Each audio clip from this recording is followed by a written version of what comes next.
economy right now. It's extremely supporting of the president and his policy. FBI scientists have found chemical traces consistent with a bomb or a missile on a piece of wreckage. Police using clubs and tear gas against demonstrators. So-and-so and a white fascist. Like they said, you're getting some of your own medicine.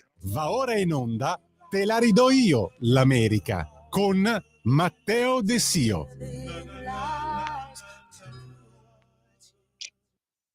Welcome everybody, buongiorno a tutte e a tutti, questa è Te la ridò io l'America, questo è il nostro appuntamento su Radio Libertà settimanale dedicato proprio alla nazione a stelle e strisce, per cominciare la giornata, la settimana in maniera più smart, più informata su quello che sta accadendo effettivamente, non quello che ci rifilano le TV e i giornaloni italiani, per quanto riguarda le notizie più importanti. Parliamo infatti di un presidente Trump che ha iniziato il tour per l'Asia proprio per cominciare a parlare di questioni molto molto importanti, come ad esempio i colloqui che si terranno con la Cina per quanto riguarda il commercio, anche per quanto riguarda l'agricoltura, ma le armi nucleari e soprattutto ovviamente i dazi. Ma è un presidente Trump che in realtà sta viaggiando proprio anche per probabilmente anche incontrare Kim Jong-un, il dittatore della Corea del Nord, perché secondo Donald Trump un incontro fra i due leader è possibile anche perché la Nord Corea, secondo proprio lo stesso Trump, è una sorta di potenza nucleare, parole ovviamente sue, ma un passo importante per quanto riguarda invece il viaggio proprio di Donald Trump è stato quanto avvenuto fra Thailandia e Cambogia. Perché? Perché la presenza di Donald Trump ha fatto estendere ulteriormente il cessate il fuoco fra le due nazioni che ovviamente hanno firmato un primo cessate il fuoco qualche mese fa proprio grazie alla presenza e alla volontà del presidente Trump di intercedere fra i due paesi e arrivare a un accordo. Parliamo anche di un The Donald che è ovviamente interessato per quanto riguarda la Cina a spezzare il dominio che la Cina ha per quanto riguarda le terre rare proprio in Africa. Perché? Perché da anni, da un decennio probabilmente, secondo alcune stime, la Cina ha accordi importanti per quanto riguarda le terre rare in Africa, grazie anche a dei finanziamenti che le nazioni africane sono riuscite a ottenere grazie alla Cina. La Cina, tra l'altro, ha utilizzato parte delle terre africane proprio per la progettazione di città fantasma, proprio per arrivare a una pianificazione urbanistica più ottimale. Parliamo anche di una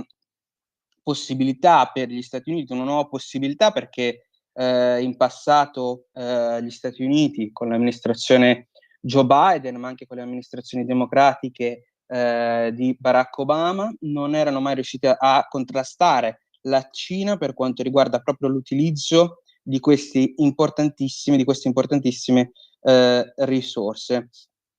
Parliamo anche di risorse che nella scala globale sono state sottovalutate, ma che ora rischiano veramente di restituire come investimento anche più di tantissimi altri. Quindi tanti analisti in questo momento concordano con l'amministrazione Trump proprio per quanto riguarda il contrasto contro la Cina per quanto riguarda queste possibilità. Parliamo anche di un senatore, Bernie Sanders, che in questo momento il senatore Bernie Sanders è considerato una delle personalità politiche del mainstream americano, un senatore indipendente in questo momento, non affiliato direttamente ai democratici, ma che ha sempre partecipato proprio alle primarie democratiche negli ultimi anni, perdendo prima in maniera molto poco chiara con Hillary Clinton, arrivando a una manciata di voti, e poi contro il presidente Joe Biden per quanto riguarda poi dopo il supporto, dopo il supporto di Barack Obama, scusate, proprio per la candidatura di Sleepy Joe, ma un Bernie Sanders che in realtà in questo momento elogia la politica per quanto riguarda i confini, nonostante sia proprio considerato di sinistra negli Stati Uniti. Parliamo di un Bernie Sanders che ha dichiarato che se non si ha confini non si può avere una nazione. Per questo Donald Trump ha fatto un lavoro migliore rispetto al suo predecessore Joe Biden, e grazie a Donald Trump, secondo proprio Bernie Sanders, abbiamo un confine sicuro. È incredibile questo diciamo appoggio, questo diciamo elogio per un The Donald che Bernie ribadisce che non gli piace come politico, ma per quanto riguarda il confine, che è tra l'altro una delle politiche è uno dei passaggi più importanti della politica trumpiana, secondo Bernie The Donald ha fatto un buon lavoro.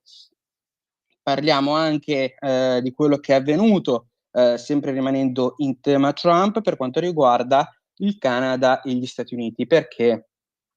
Perché uno dei governatori canadesi ha cercato di utilizzare un video del 1987 di Ronald Reagan per quanto riguarda i dazi. Parliamo di un Ronald Reagan che solo nel video utilizzato criticava i dazi, ma che se uno controlla la storia completa, ovviamente in quel momento Ronald Reagan stava proprio imponendo dei dazi sul Giappone, proprio perché non riuscivano gli Stati Uniti in quel momento, secondo Reagan, ad avere un rapporto equilibrato con il Giappone. Ovviamente nel discorso poi il presidente Reagan ha parole al miele per il Giappone, ma secondo lui, secondo il presidente, i dazi erano fondamentali per raggiungere gli obiettivi economici degli Stati Uniti. Parliamo di un Ronald Reagan che poi nel video completo ovviamente era contro il protezionismo, ma è la situazione simile a quella che sta avvenendo con Donald Trump. Gli Stati Uniti sono nella stessa situazione? No, ovviamente il contesto di politica internazionale è cambiato totalmente, purtroppo per gli States, ma anche purtroppo per noi europei. Ci sono molti più attori nello scenario internazionale, ovviamente le strategie possono variare. Tra l'altro un Donald Trump che sembra proprio intenzionato a continuare la propria guerra nei confronti dei cartelli della droga del Sud America, ma attenzione, secondo le narrazioni dei giornalisti di un'altra parte politica, sembra che invece il povero Maduro stia subendo e che sia in realtà una brava persona, e che tutto ovviamente sia colpa del cattivo Trump. In realtà Maduro, ovviamente, come tutti sanno, è in questo momento a capo di un regime autoritario. Addirittura il Nobel per la pace è andato a un'oppositrice di Maduro che, attenzione, ha ringraziato Donald Trump. E parliamo di un Venezuela che ha fatto entrare all'interno dello Stato americano, ne parlavamo più volte in questa rubrica, ma anche sabato proprio nella rassegna stampa con il collega e amico Pier Vittorio. Parliamo proprio di come un Venezuela abbia permesso l'ingresso all'interno degli Stati Uniti proprio di personaggi molto violenti appartenenti a gang venezuelane molto pericolose, che avevano messo in difficoltà la stessa comunità di sudamericani locali. che cercavano di emigrare nella maniera regolare, nella maniera corretta. Parliamo di una guerra che secondo Donald Trump non ha bisogno della dichiarazione di guerra al Congresso e che in realtà quindi bastano i poteri presidenziali. Parliamo anche di operazioni che probabilmente ci saranno sulla terraferma proprio contro i cartelli della droga. Parliamo anche di Stati Uniti che stanno aumentando la propria presenza nei Caraibi e, attenzione, stanno addirittura mettendo in campo missili guidati, addirittura aerei da guerra e un sottomarino nucleare con l'aggiunta, tra l'altro, di migliaia di truppe. Quindi vedremo come finirà questa operazione, come finiranno queste operazioni, come finirà questo conflitto contro personaggi, tra l'altro, che utilizzano forze paramilitari, quindi non sono i poverini bullizzati dallo Stato straniero, ma parliamo di personaggi che mettono in difficoltà le persone locali, che utilizzano reparti paramilitari per mettere terrore nelle comunità locali. Attenzione poi al fatto che ovviamente gli Stati Uniti stanno continuando a colpire con i missili proprio nei Caraibi e nell'Oceano Pacifico tante barche che sembra che appartengano proprio ai signori della droga del Venezuela. Parliamo anche di un Donald Trump che ha dichiarato ai giornalisti alla Casa Bianca nella conferenza stampa che è intenzionato proprio a uccidere i signori della droga sudamericani. Parliamo anche di una problematica molto importante. Perché? Perché la droga, secondo Donald Trump, sta arrivando anche via terra e quindi per questo, come dicevo in precedenza, saranno importanti le operazioni proprio sulla terraferma. Il presidente del Venezuela ha risposto e ha dichiarato addirittura che la working class, la classe media, dovrebbe intervenire e che bisognerebbe ovviamente mettere in campo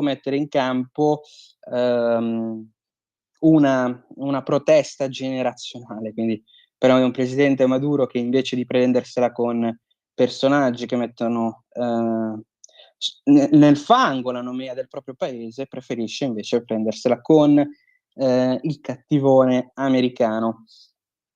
E rimanendo in tema di presidenziali, vi sono due notizie importanti, ovvero Kamala Harris sembra che non sia intenzionata a mettere fine ai propri sogni di gloria per quanto riguarda la Casa Bianca, perché in un'intervista in cui continuava a promuovere il proprio libro sembra che sia intenzionata a continuare, non si sente in questo momento fuori dai giochi.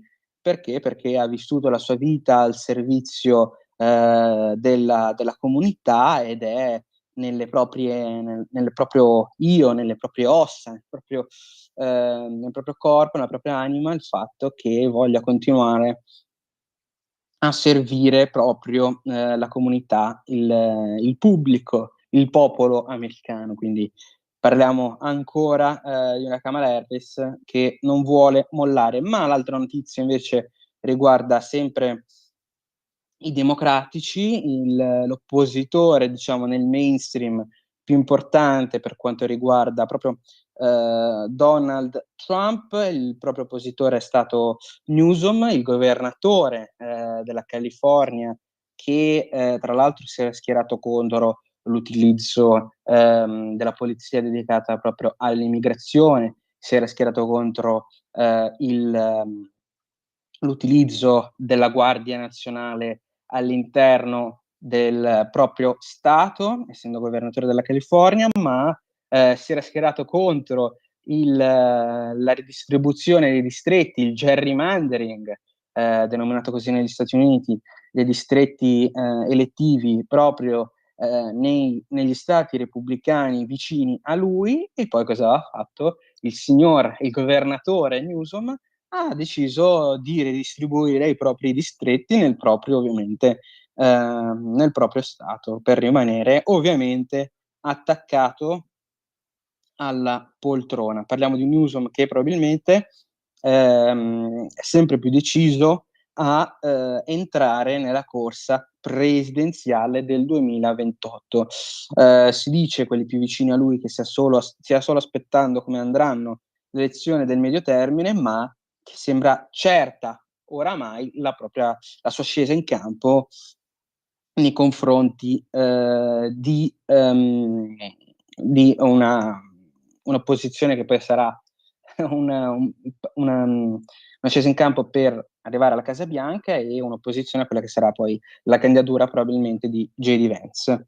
Outgoing New York Mayor Adams, parliamo del sindaco di New York Adams, quello che avete visto nelle foto con Luigi Mangione, che sembrava avesse arrestato un terrorista di fama internazionale, come se avesse veramente arrestato un Rambo, un secondo Rambo. Parliamo di un Eric Adams che si era schierato contro Donald Trump proprio per l'utilizzo della Guardia Nazionale all'interno della propria città, ma parliamo di un Eric Adams che ha deciso di appoggiare Cuomo e non Mamdani, che è il candidato sindaco di New York, autodescrittosi come addirittura socialista, come socialista democratico.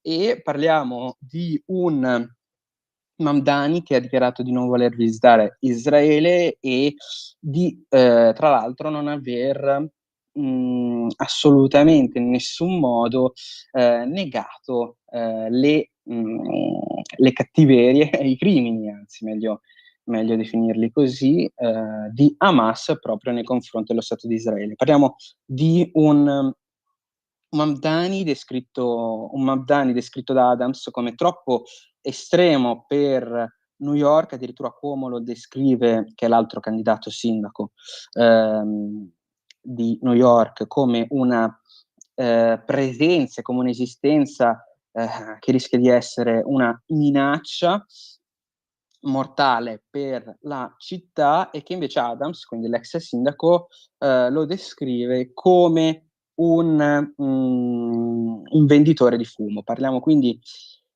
addirittura di una corsa per New York che diventa sempre più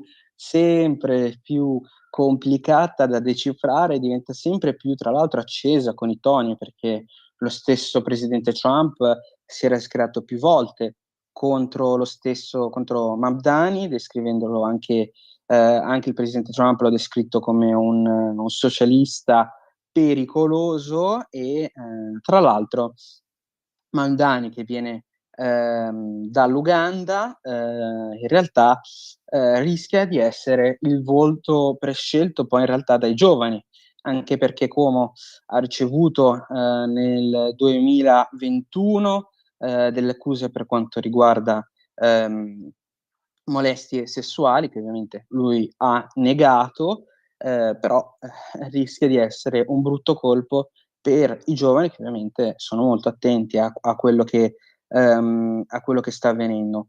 Curtis Sliwa è l'altro candidato. Parliamo della nomina repubblicana proprio per quanto riguarda la corsa a New York. Infatti Cuomo è un candidato indipendente, Sliwa invece è il candidato ufficiale per i repubblicani, che è stato addirittura pregato da Cuomo di terminare la propria corsa a New York proprio per avere tutti i voti necessari per battere il nemico Mamdani. Parliamo quindi di una politica americana che rimane su toni molto, molto caldi, secondo me negativi.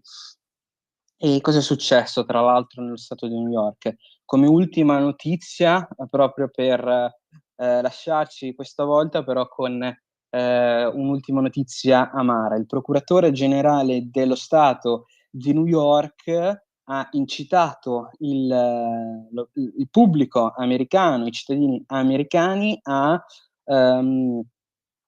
mettere in evidenza, a pubblicare su internet tutte le attività dedicate proprio alla polizia dell'immigrazione nello Stato di New York. Quindi parliamo addirittura di una personalità pubblica, di un funzionario, un servitore dello Stato, si direbbe in Italia, che ha deciso di schierarsi apertamente contro un'altra forza proprio dello Stato. Descrizione tra l'altro dei raid della polizia dedicata all'immigrazione, che mettono quindi sempre più in difficoltà lo Stato di diritto per la propria continuazione, per continuare ad esistere, per continuare per i cittadini regolari americani, per continuare la propria esistenza loro con più sicurezza e con più tranquillità anche per quanto riguarda la vita pubblica. E con quest'ultima notizia un po' amara vi saluto, vi aspetto la prossima settimana sempre qui su Radio Libertà. Grazie per l'attenzione, grazie per l'ascolto, una buona giornata a tutti. We attempted to form a strong political base.